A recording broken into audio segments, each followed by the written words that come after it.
for everybody to catch up. You know, one of my favorite, I've told you about the Monster Hunter International books and Tom Stranger, Interdimensional Insurance Agent. Yes, right. You have told me about them. So the writer, the guy that wrote those, Larry Correia, just put out, well, the audio book was just published.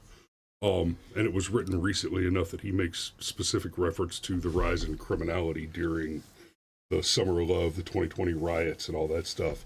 A book entitled On Defense of the Second Amendment. And that's what I listened to while I was out working yesterday. And freaking brilliant.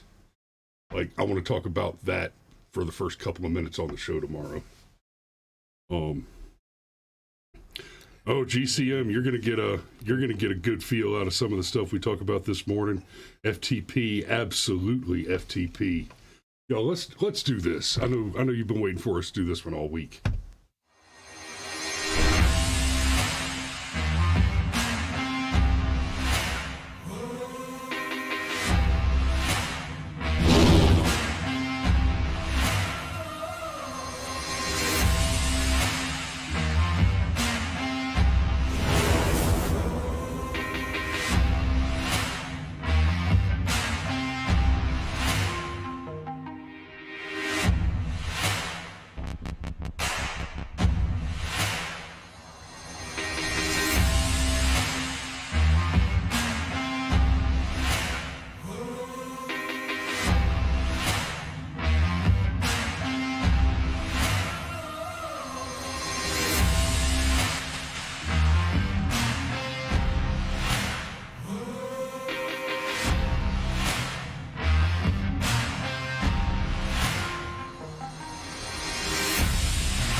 Good morning, everybody. Good morning. So I know y'all wanted to hear about this earlier this week, and there's a couple of reasons that I put off talking about the train derailment situation. Not least of which is Cameron's just not with me Monday and Tuesday mornings right now because he's got work and he's busy, and I wanted to have Cameron here with me as we discuss this particular topic.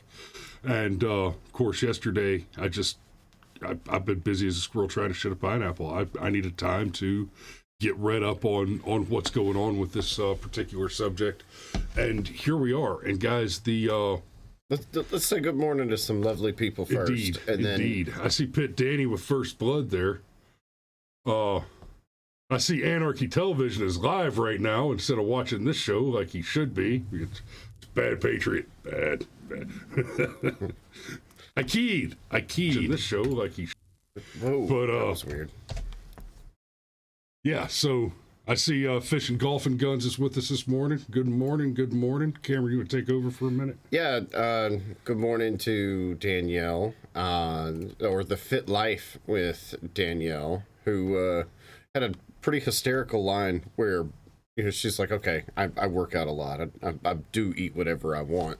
Because she was talking about diet plans and how different ones work and blah, blah, blah. And it was funny. And then GCM, Georgia Constitution Morning, Georgia Constitution Media, good morning. FTP, good morning. Honestly, at this point, film everybody, not just the police, film the authorities. Okay? Yeah. Like all of them. And that's going to be relevant to this discussion. And I see your dad this morning, like wearing a snazzy suit in his profile picture. That's you know, there's a great story behind that particular picture, but I'll leave that off for another time. And then let's see, Scrimshaw Rose, good morning. And there's an M. Hickman. I see M. Hickman. I haven't seen that name in a hot minute. That's Melissa, right? Good morning, sunshine. Then there's your mom, Terry Lowry. Morning, Mall. Good morning. Sean Stryker. And then there's a Steve Lowry, and Fit Danny says, I do try to watch what I eat. I'm just really bad at it. You know, Danny, I also watch what I eat, and I watch it very, very carefully because I like my steak ready to run. No, look, I'm into fitness. Fitness, holy Claire into my mouth, like. Anyhow, okay. So there was well, I don't know. I want to tee this up for you. There's so much with this story that it's hard to know where to start. Well, let me tee it up for you with something sarcastic. Remember when Joe Biden won the election with the bestest, most votiest votes ever, and he shut down the pipeline because trains are way safer than pipelines. That's right. And pipelines Because are going to spill everywhere, make a mess, so destroy dangerous. the environment. Yes, they're so dangerous. Yes. And plus, we didn't need any jobs. I mean, well, the left's obsessed with trains. They want the subways, and they want the Amtrak, and apparently they want the CSX. Yeah, every Democrat is Sheldon Cooper, but dumb. That's okay. Fair enough. You forgot your flash drive. You forgot your flash drive. You forgot your flash drive. But no, yeah, that's a thing that happened because pipelines are inherently unsafe and trains are much, much safer. And at the time, I even remember thinking, well, that's just not fucking true. Yeah, that's clearly counterfactual. At the most basic level, a pipeline has seams, and you know where they all are. It wouldn't be real hard to identify where pressure's being lost from and address it immediately. And when you're talking about the pipeline like that, in the vast majority of cases, when you're talking about a pipeline spill, you're talking about a seam's integrity failing so that you have a leak, not a spill, right? Whereas apparently there's some 400,000 train derailments per year. And the only reason we're even talking about this one, the only reason anyone even knows about the East Palestine incident, and by the way, there have been others that included wide area evacuations since that happened just about 2 weeks ago now. Mm-hmm. It happened on the 3rd, is that right? It was the beginning of the month. The 2nd, the 3rd, but I mean, at 2 weeks. Right, we're in the Ides of February now. It's we're about 2 weeks past the incident, and really the only reason anybody's even talking about it is because social media has been, and we've been down on social media a lot lately with Twitter files and all that, but it is a powerful tool, and this is a very important reminder of that fact, that we would not be talking about this story if it had not been for people just whipping out their phones and taking pictures. And I actually want to show real quick, this is just a basic DuckDuckGo search for images for the phrase East Palestine train accident, right? East Palestine train accident is the phrase that I searched. And I want you to look at all these images. These numbers aren't going to mean a whole lot to many of you, but some of you will get it. 474 by 355, 474 by 355, 474 by 266, et cetera, right? Okay, so here we've got one that's 1200 by 563, and it's a picture of the smoke in the distance, right? Here's one of the kind of the mushroom cloud, 474 by 266. Here's the one where it's the mushroom cloud from overhead because a passenger on an airplane happened to shoot it out of the airplane window, 474 by 355. Now, well, look, as somebody, hang on. This is actually important. As somebody who works with images, I'm going to show you all a little something. You can select to have only large images shown.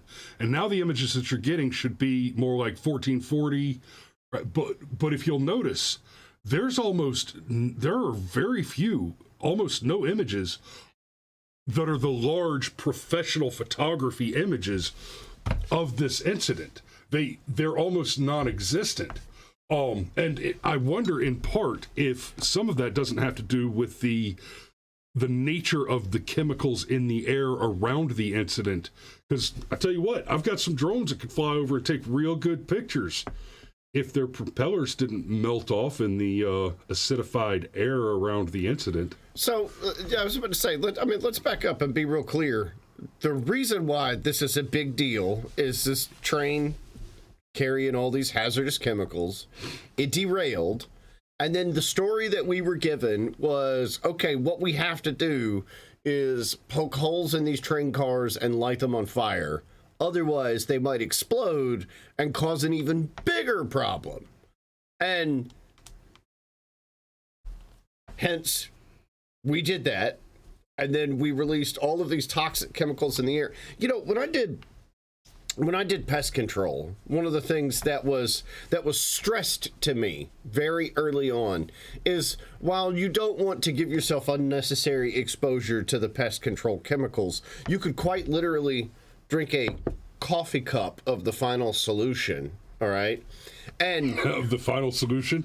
That's not the one you want for breakfast. Yeah, and I'm avoiding all the super dark jokes that could go with that. I didn't mean to trip over that turn of a phrase, but I suddenly realized the territory we're in, and I'm like, nope, I'm just going to stop all that. The final mixture, as it were, you could literally drink a coffee cup of it, and you wouldn't feel good. You might shit your brains out, but it would not kill you. It might even solve that impacted bowel that you thought was a broken rib. Right. But if you took that same coffee cup of product, poured it on a piece of wood, and lit that wood on fire, now it's dangerous in a way that it just simply was not before, because the burning chemical could do chemical burns to, your throat and your lungs and all those things you need to use to breathe, right? So, like, on the professional side, twice in my life, I've had jobs where I was required to stay clean shaven. One was the Army, which in part is about uniformity and everybody looks the same, and that's a very powerful psychological warfare piece. But another big part of why soldiers keep clean shaven is so that you can effectively make use of a chemical mask, of a gas mask, so that you can get a clean seal and be protected from inhaling toxic chemicals. The other time that I had to do that was when I worked in chemical plants where we handled titanium tetrachloride. Right, I was doing electrical work, but we were working around those tanks. The primary chemical that we're talking about in this train derailment is vinyl chloride. With vinyl chloride, titanium tetrachloride, the result is the same. You've seen the pictures of the black cloud. Guys, I'm telling you, if you've never been in conversational distance to a cloud of sublimated gaseous hydrochloric acid, it's a hell of a thing to see. It's a dark gray cloud streaked through with green and purple lightning. It looks like you'll feel like you're staring at a movie screen watching a bad special effect of some kind of weird magic. It's terrifying shit. And that hydrochloric acid in gaseous form released into the atmosphere is the result of a government entity choosing to set fire to a known dangerous chemical.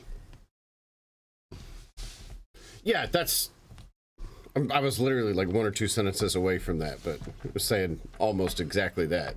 That's what the government decided to do, was to light it all on fire. And then just a few days later, they told us everything was fine. They told us everything was okay. And look, before we roll over to the clip, I'm just going to say this, and I'm going to assume that you and the audience is intelligent enough to understand the point of some nuance, okay? What if this really was the best option? What if there was nothing but shit options, and the best of the shit options was to light it all on fire? The problem is, of course, we have to trust the same authorities that swear the vaccine is awesome. Right. We're being asked again to trust the authorities, trust the science. And in the interim, since this has occurred, Pete Buttigieg has actually made some public appearances and made some public comments. Do you know what he talked about? Not this. Like, do you want to talk? Go ahead. No, he got up there and he made a big political stump speech about how there aren't enough minorities in construction jobs, and we need to get white people out of construction work. That because that's that while these people are while all the fish and chickens and dogs and cats and everything, all the pets and animals are dying, and the local population, which is a relatively low-income population. Obviously, if this shit had happened in New York City, near New York City, or near Washington, D.C., it'd be a totally different story. It would have been a government-funded evacuation, immediate, and every environmental hotel disaster, and every expensive hotel in Atlanta. If it was D.C., for example, Atlanta, New York, and Los Angeles would be sold out for hotel accommodations, and that would be a taxpayer expense. What Booty Juice and Biden were hoping for is that they could just let these gross, poor, trashy, white Trump voters. I did have the thought that was like, oh, Ohio, this is what you get for no longer being a swing state and instead being a reliably red state. Right. I had a thought along those lines. Yeah, maybe if this happened in one of the blue cancers, the Bidens would be all about going to clean up some mess. And then the other one that we're going to have to touch on too, because there's cover up in full swing. We'll get to in a minute with the arrest of Evan Lambert. That's where GCM, I think you'll be interested. Environmental Protection Agency is like, yeah, don't worry. I don't believe them. Can I ask you that? Do you believe them, Kaylin? So Okay, before we hear what Kaylin has to say, I'll be fair. Beck's job is to tell you not to trust the government. And he's good at that job. And he's made a lot of money doing that job. And here's what I have to say about that. Frankly, he ain't wrong. Yeah, that'd be like having a job telling people you should eat dinner. Glenn Beck is a lot like Alex Jones in some ways. You might as well have a Glenn was right jar next to the Alex was right jar. Anyhow, but yeah. I can't comment on that, but what I can comment on is that we were told by Norfolk personnel that the agencies that were coming to our homes to test were from independent laboratories. Now, what I can tell you firsthand is that we had a gentleman from CTEC, which is the so-called independent laboratory. He was sitting in our driveway from the night of the derailment. And we had spoken to him, just very informally, and he said that, and I quote, we follow around the railroad when they make mistakes, and they are happy to have us here. And when, CTEC came to our facility to test our air, they had not offered the services of water at that point in time. They handed me a contract that essentially said that I needed to hold Norfolk, their affiliates, not limited to, but including CTEC, harmless of any future. You didn't sign it. In terms of, of course not. Yeah, good. But unfortunately, 340 other residents did sign it.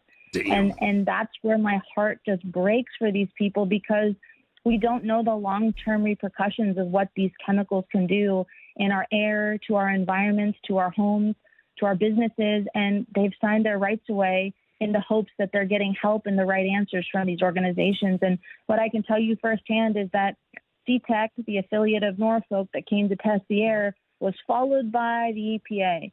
And what I can tell you is that we said, can the EPA by themselves come into our kennel? We do not sign this paper. And can they test themselves? Because they're a government organization that has the ability. They had the testing equipment with them. And the answer was absolutely not. And the answer was absolutely not. Look, just make sure everybody caught that. What the question was, can the government entity that has the capability to do the thing that you're here to do, can the authority the thing that they're authorized to do? Oh, the authority cannot authority. Instead, the authority must use a third-party, independent contractor. There are a lot of circumstances under which the independent contractor is the way you want to go. Individual arbitration between two parties, absolutely. You want a disinterested third party. But, see, when the government says that they're going to use a disinterested third party to perform a function of the government, and then addendums the stipulation that you must sign away your rights, authorities, and debts owed you in order for that third party to conduct that business. If you are not immediately suspicious, buddy, you're part of the problem. Yeah, you can only get the help if you piss away your rights. And in fact, you can't call the police unless you've already turned over your guns. I mean, I don't think that's much of a stretch of an analogy either, because when you talk about an environmental disaster, okay, you have no idea. Like 20 years from now could be when the really bad shit from this happens. Okay, all this stuff could be, a flash in the pan. You know what I was thinking about? The last time we knew for a fact that a true environmental disaster happened and had the potential to affect either a country or the world, and it was the earthquakes in Japan about a decade ago that were the nuclear facilities that were close to the coast got flooded with salt water, and it turns out that salt water plus irradiated material is a really terrible combination. Not good. It's not the one you want, Private. And the rest of the world watched in frustration as the Japanese tried to save the plants instead of just, filling them with sand and concrete and just like counting it as a loss. Because, of course, every time something went wrong, more cesium leaked into the ocean, right? Like we say there's different oceans, but there's one ocean. Like we just call different parts of it different names. There's just the one big blue rock. And this is a thing that went on for days and days and days and days and days. This thing that happened with the train derailment, it's a train derailment. So, with the natural disaster, still an environmental disaster, but screw it being a natural disaster. And instead, they took extremely decisive action almost immediately. And they sent in all their goons, okay? They said, hey, we can't do this. Only my buddy can do it. Oh, yeah, by the way, if you don't give my buddy immunity and give all of his buddies immunity, my buddy can't help you. Oh, I'm sorry. Was your business only 12 days away from insolvency? Do you have to start bringing your revenue back in, or you're going to lose everything? Right. Oh, I'm so sorry, but you're either going to have to, hey, we had to make shitty choices, so you have to make shitty choices. Either sign the paper, get the help, and possibly save your business, or don't. That is the position that the government put these people in. And don't pretend like it was not the government that did it, because if the EPA is saying, oh, no, we can't do that. No, the EPA is choosing to not do. The EPA has got, frankly, a terrifying amount of extra constitutional power. It's just one of those things that doesn't get abused often enough or in a sexily enough fashion. Yeah, it gets abused. Oh, I know it gets just not visibly enough. Just not it's not like when the ATF does something and they end up shooting all the kids in David Koresh's compound, right? Like that's different. So yeah, man, and everything about this just, and like I said, it could just be this was actually the best of all the shitty options. Yeah, and I fully accept that that's a possibility. But if that was the case, we need to know that.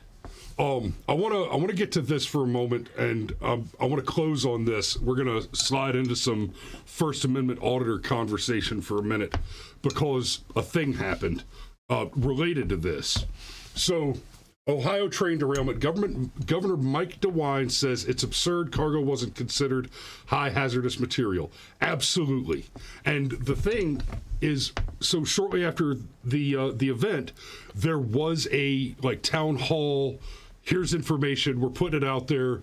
Governor's got several hundred people packed into a school gymnasium, and there was a reporter there, right? This Evan Lambert guy from News Nation.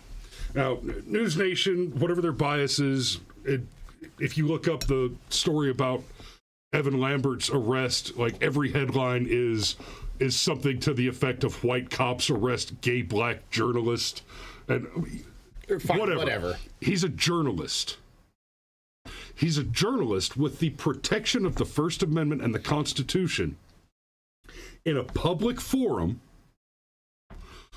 broadcasting, and in this case, even to a professional news outlet, which shouldn't make a difference for what we're talking about here, but does seem to make a difference in the mind of authority figures like the police and the apparent adjunct general from the National Guard, from the Ohio National Guard, that assaulted this journalist before he was handcuffed and dragged away for journalisming? Okay.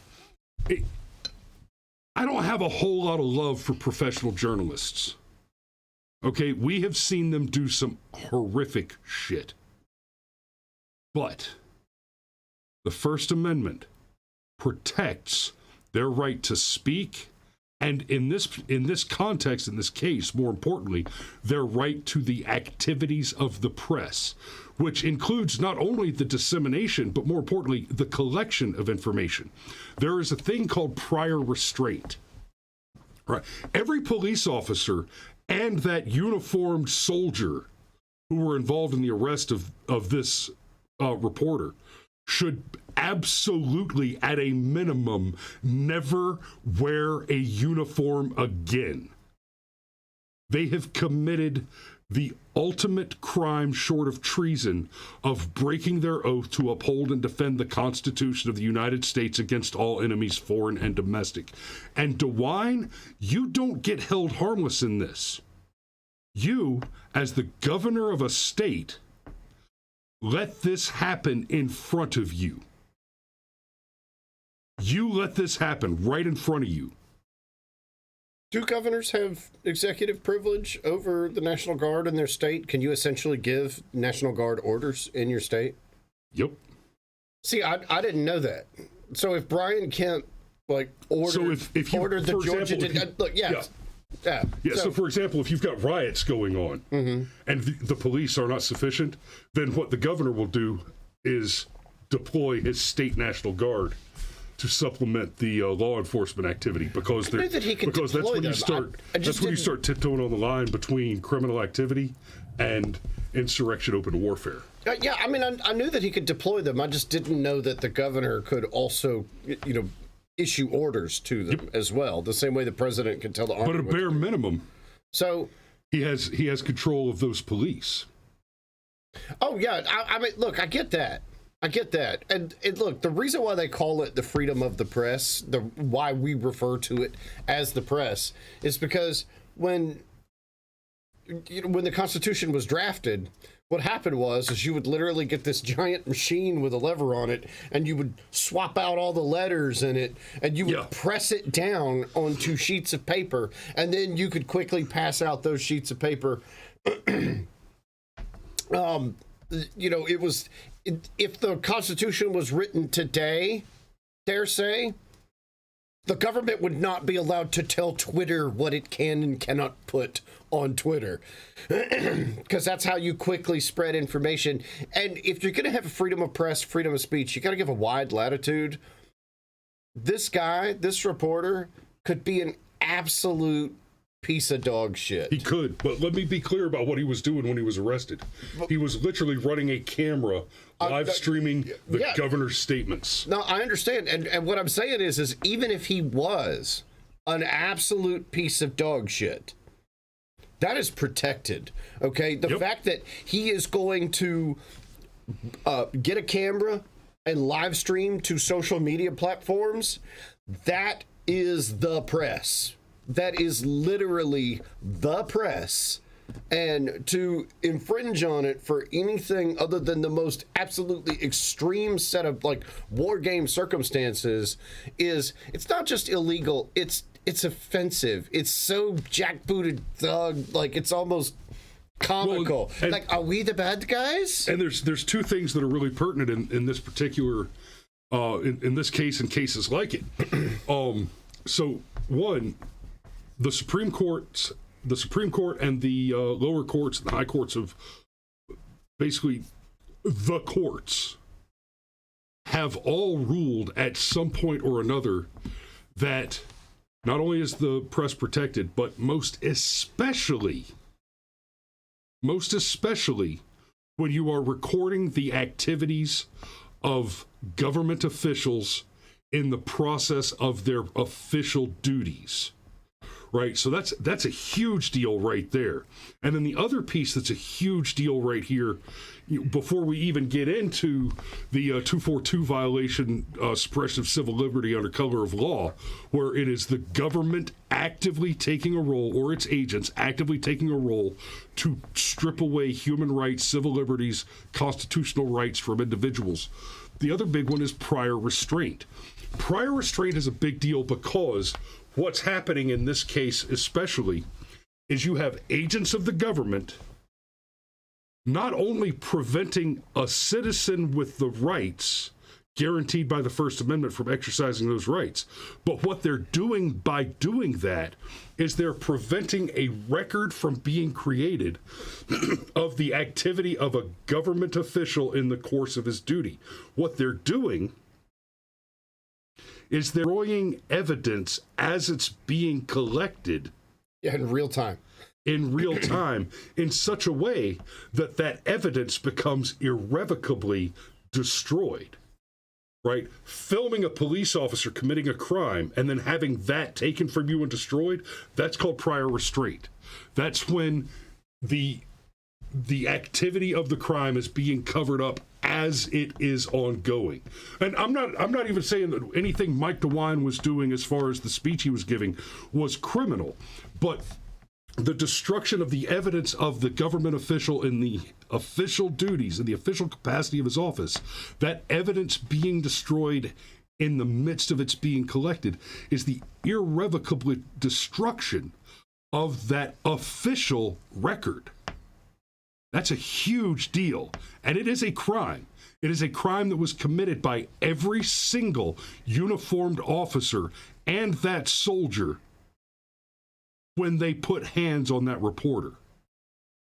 And in as such, they should also be charged because the arrest was clearly illegal, as evidenced by nothing so clearly as the charges were almost immediately dropped.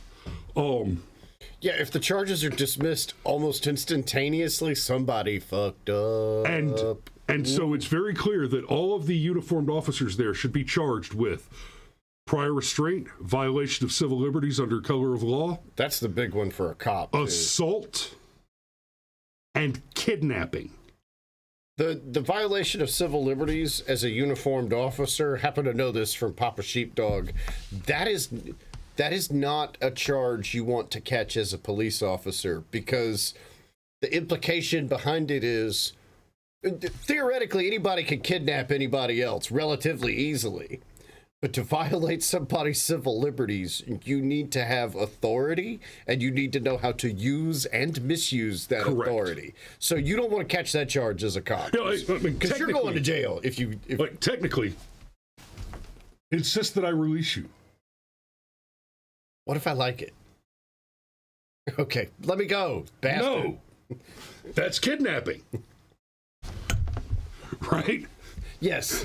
That is the technical definition of kidnapping.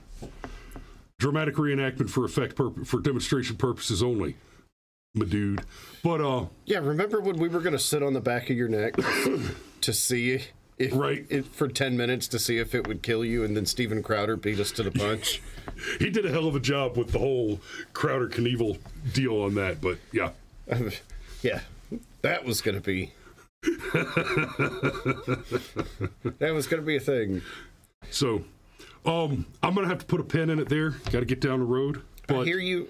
I legitimately feel sorry for the people of Ohio, because there's no way to know. And given the government's track record, especially recently, like, all this could just be standard grade incompetence on the part of the government. But, I mean, we already know, oh, hey, rush through this vaccine. That might not be terribly effective, but it's cool, Pfizer. We're going to give you absolute fucking immunity from any injuries. Right. And it's Satan! Really, Brought to you by Pfizer. yeah. And it's really difficult not to view this like, oh, the government pushed everybody toward trains, whether or not they wanted them, and now something has gone wrong. But don't worry, hey, we're going to give you immunity. Yeah, honestly, here's my advice on governance, on voting, on politics. And then we'll go ahead and we'll wrap it up. It's not complicated. The government and the sort of people who work in administrative government jobs are awful at everything and should be prevented from doing anything. And I'm listening to that book, and he keeps talking about the 4 boxes. We talked about the 4 boxes on here. You have the soapbox. That's this right here. Right? The ballot box, where you go vote and do. The jury box. And the cartridge box. Tinderbox, yeah. Right? And Larry Correa, in his book that I want to talk about a little bit tomorrow, Defense of the Second Amendment, he describes a key difference between the left and the right, in that the left uses political violence with this kind of dial, and they're happy to just keep turning it up from civil unrest to rioting, frog in water, to actually setting your cities on fire. The right doesn't have a dial. They have an on switch. They have an on switch. And you must pray that we never have to flip that on switch. Look, I promise I will say this really quick, because I see Bit Danny saying some stuff in the comments. I'm not prepared to go so far as to say that this was done deliberately as some type of false flag attack or whatever. Well, I don't know. They did release the Epstein hold on. list this week. Okay. Hold on. See, the problem is the way confirmation bias works, especially when you start to go down the conspiracy theory rabbit hole. Like you have lefties that honestly see violence and racism everywhere they look. They're wrong, but they're looking for it. Right. So they see it. Well, we're in this really, really cynical place where we see the government, both federal and local, and we see the FBI and like regular cops. Like, we see all of these positions of authority in the medical community, just everything you ever trusted, ever even thought about trusting, might be evil.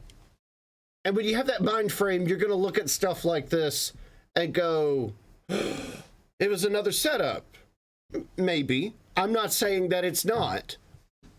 I'm just saying I'm not prepared to conclude that this was done deliberately, because I'm trying to be mindful of the fact that whatever you look for, you tend to find. And right now, we are all looking for the next time the government wants to bend us over and just take a waltz right up that Strata Chocolata. Like it's... Bohica, baby. Bohica. Now, okay, so the saying that the train derailment was probably not orchestrated to cover something up. If I'm being fair, what I suspect is a terrible thing happened. And like I just mentioned, just kind of flippantly, but it is true. There has been a release of documents, including apparently client list stuff from Epstein that should have happened years ago. Just happened. And much more likely than, okay, we're going to blow up a train so nobody's looking when we release these documents. It's more likely that the concerned parties went, oh, hey, they're not looking. Quick, do a thing. Everybody's looking at the shiny thing. Do something over here. Yeah, and honestly, with the incompetence of Pete Buttigieg, It's like a magician that's just waiting for somebody to order the baked Alaska. Well, something like that, okay? Like it just everything from like a shift at a restaurant to I've never been in the military, but I assume that this would be similar. Like when the wrong person is in charge of things, it's magically it is what I was trying to say was it is magical how quickly things turn to shit. Oh, you've met officers. I'm just saying. That's what officers are for. I'm saying, and then you got Mayor Pete in charge of all this.